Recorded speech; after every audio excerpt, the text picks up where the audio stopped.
الله الرحمن الرحيم قال ابن شهاب فأخبرني عروة بن الزبير أن رسول الله صلى الله عليه وسلم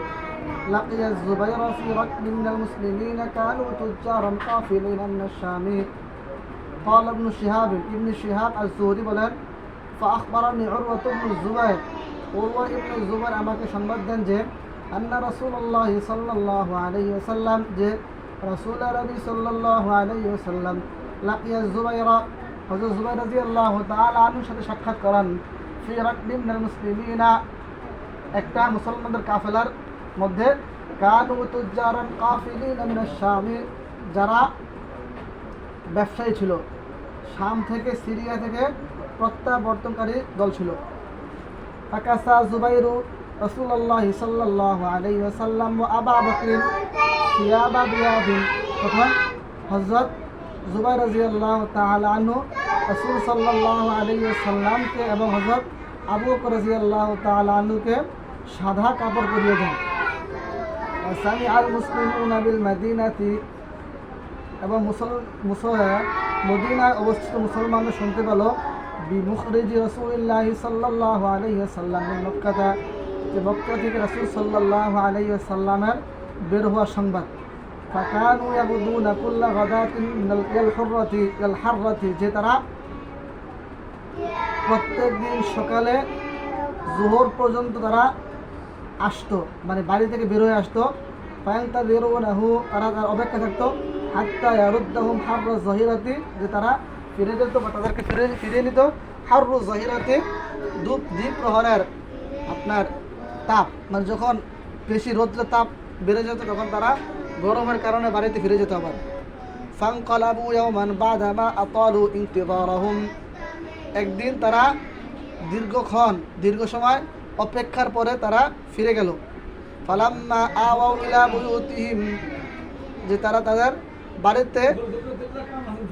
যেতে লাগলো মানে আশ্রয় নিতে লাগলো আউফা রাজুলুম মিন ইয়াহুদি আলা আতামিন মিনাল আতামিহিম যে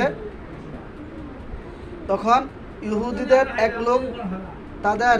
প্রাসাদসমূহের একটি প্রাসাদে উপরে উঠলো লি আমরিন ইয়ানদিরু ইলাইহি কোনো একটা বিষয় দেখার জন্য ফাবাসারা বিরাসূলিল্লাহ সাল্লাল্লাহু আলাইহি ওয়াসাল্লাম ওয়া আসহাবাহু তখন তিনি রাসূল সাল্লাল্লাহু আলাইহি ওয়াসাল্লামকে এবং তার সাথীদেরকে দেখতে পেলেন মুবাইয়িজিনা যে সাদা কাপড় অবস্থায় পরিহিত অবস্থায় ইয়াজুলু বিহিস সুরাবু যে তাদেরকে নিয়ে মরুচিকার ঢেউ খেলতেছে ফালাম নামলিকুল ইয়াহুদু আন ক্বালা বিআলা সাউতিহি যে তখন ইহুদি ব্যক্তি নিজেকে সংবরণ করতে না পেরে সউচ্চ স্বরে বলল ইয়া মাশারাল আরব হে আরব গোত্র হাদা জাদ্দুকুমুল্লাযী ইনি হচ্ছে তোমাদের ওই সম্মানিত ব্যক্তি মহিমান্বিত ব্যক্তি আল্লাযী তানতাযিরুনা যার জন্য তোমরা অপেক্ষা করতেছিলে ফাসারাল মুসলিমুনা ইলা সিলাহি যখন মুসলমানরা তাদের সরঞ্জাম মানে তাদের যে হাতিয়ার দিকে কি হলো তারা ঝাঁপিয়ে পড়লো মানে তারা তৎক্ষণাৎ তারা হাতিয়ার নিল কেন নিল আরবদের ছিল যখন তারা বের হইতো বাইরে বের হইতো তখন তারা কি করতো সাথে অস্ত্র নিয়ে বের হইতো ফাতালাক্কা রাসূলুল্লাহ সাল্লাল্লাহু আলাইহি ওয়াসাল্লাম বিযাহরিল হাররাতা অতঃপর তারা রাসূল সাল্লাল্লাহু আলাইহি ওয়াসাল্লামের সাথে হাররা নামক স্থানে সাক্ষাৎ করলো ফাআদালা বিহিম দাতাল ইয়ামিন তখন রাসূল সাল্লাল্লাহু আলাইহি ওয়াসাল্লাম তাদেরকে ডান দিকে নিলেন মানে কি তাদেরকে ডান দিকে করলেন হাত্তা নাযালা বিহিম ফি বনি আমর ইবনে আউফ রাসূল সাল্লাল্লাহু আলাইহি ওয়াসাল্লাম বনি আমর ইবনে আউফ গোত্রে কি করলেন আমর ইবনে আউফ গোত্রের তিনি নামলেন ওয়াযালিকা ইয়াউমাল ইসনাইন মিন শাহরি রবিউল আউয়াল সেটা ছিল রবিউল আউয়াল মাসের সোমবার দিন ফাকাম আবু বকর লিন্নাসি তখন রাসূল সাল্লাল্লাহু আবু বকর রাদিয়াল্লাহু তাআলা আনহু মানুষদের সামনে দাঁড়ালেন ওয়া জালাসা রাসূলুল্লাহ সাল্লাল্লাহু আলাইহি ওয়াসাল্লাম সাইমাতান এবং রাসূল সাল্লাল্লাহু আলাইহি ওয়াসাল্লাম চুপ করে বসেছিলেন ফাতাফিকা মান জাআ মিনাল আনসারি যে আসন্ন আনসারদের মধ্যে তারা শুরু করলো মিম্মান লাম নারা রাসূলুল্লাহ সাল্লাল্লাহু আলাইহি ওয়াসাল্লাম যারা ইতিপূর্বে রাসূল সাল্লাল্লাহু আলাইহি ওয়াসাল্লামকে দেখে নাই ইউহাইয়ি আবু বকর রাদিয়াল্লাহু তাআলা আনহু হযরত আবু বকর রাদিয়াল্লাহু তাআলা আনহুকে সংবর্ধনা দিতেন। হাত্তা আসাবাতি শামসু রাসূলুল্লাহ সাল্লাল্লাহু আলাইহি ওয়াসাল্লাম, যখন সূর্যের আলো রাসূল সাল্লাল্লাহু আলাইহি ওয়াসাল্লামের শরীরে লাগলো, ফাআকবালা আবু বকর রাদিয়াল্লাহু তাআলা আনহু, আবু বকর রাদিয়াল্লাহু তাআলা আনহু তার দিকে এগিয়ে গেলেন। হাত্তা যাল্লালা আলাইহি বিরিদাইহি, এবং তার চাদরের মাধ্যমে রাসূল সাল্লাল্লাহু আলাইহি ওয়াসাল্লামকে ছায়া দিলেন। ফাআরিফান নাসু রাসূলুল্লাহ সাল্লাল্লাহু আলাইহি ওয়াসাল্লাম ইনদা যালিকা, ওই সময় লোকেরা রাসূল সাল্লাল্লাহু আলাইহি ওয়াসাল্লামকে চিনতে পারছেন যে রাসূল কোনটা, মুহাম্মদ সাল্লাল্লাহু আলাইহি ওয়াসাল্লাম কোনটা। ফালাবিতা রাসূলুল্লাহ সাল্লাল্লাহু আলাইহি ওয়াসাল্লাম ফি বনি আমর ইবনে আউফিন, অথবা রাসূল সাল্লাল্লাহু আলাইহি ওয়াসাল্লাম আমর ইবনে আউফ গোত্রে অবস্থান করলেন। 10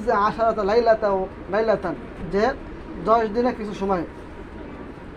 ওয়া আসসাসাল মসজিদ আল্লাযী আসাসা আলা তাকওয়া, এবং তাকওয়ার উপর যে মসজিদ নির্মাণ করা হয়েছিল সেটা তখনই নির্মাণ করেছেন। ওয়া সাল্লা ফি রাসূলুল্লাহ সাল্লাল্লাহু আলাইহি ওয়াসাল্লাম, সেটাকে বলা হয় মসজিদে কুবা বলা হয়, মসজিদে কুবা। ইসলামের মধ্যে সর্বপ্রথম মদিনায় যে মসজিদ তৈরি করা হয়েছে সেটা হচ্ছে মসজিদে কুবা। ওয়া সাল্লা ফি রাসূলুল্লাহ সাল্লাল্লাহু আলাইহি ওয়াসাল্লাম, এবং সেখানে রাসূল সাল্লাল্লাহু আলাইহি ওয়াসাল্লাম নামাজ পড়েন। সুম্মা রাকিবা রাহিলাতুহু, অথবা রাসূল সাল্লাল্লাহু আলাইহি ওয়াসাল্লাম তার রাকিবা, তিনি তার বাহনে উঠলেন। ফাসারা ইয়ামশি মাআহু নাসু, তখন মানুষরা তার সাথে চলতে লাগলেন। হাত্তা বারাকাত ইনদা মসজিদে রাসূলুল্লাহ সাল্লাল্লাহু আলাইহি ওয়াসাল্লাম বিল মদিনাতে, এক পর্যায়ে মদিনায় মসজিদে নববীর সামনে সেটা দাঁড়িয়ে গেল। আল্লাহ ইউসাল্লি ফিহি ইয়াওমাইদিন রিজালুন মিনাল মুসলিমিনা, এবং তিনি সেখানে মুসলমানদেরকে নিয়ে নামাজ পড়েন একদিন। ওয়াকানা মারবাদান লিত্তামারি লিসুহাইল ওয়া সাহালিন গোলামাইন ইয়াতীমাইন ফি হুজরি আসআদ ইবনে জুরারাতা, সেটা হচ্ছে আসআদ ইবনে জুরারার তত্ত্বাবধানে লালিত পালিত 2 এতিম সাহাল এবং সুহাইলের খেজুর শুকানোর স্থান ছিল সেটা, মানে এটা উঠান ছিল আর কি। فقال رسول الله صلى الله عليه وسلم حين بركت به راحلته هذا, যখন এই স্থানে রাসূল সাল্লাল্লাহু আলাইহি ওয়াসাল্লামের বাহন দাঁড়িয়ে গেল, থামলো, রাসূল সাল্লাল্লাহু আলাইহি ওয়াসাল্লাম বললেন ইনশাআল্লাহু তাআলা আল মানজিলা, ইনশাআল্লাহ তাআলা এটাই আমার অবস্থান স্থল হবে। ঠিক আছে, যান।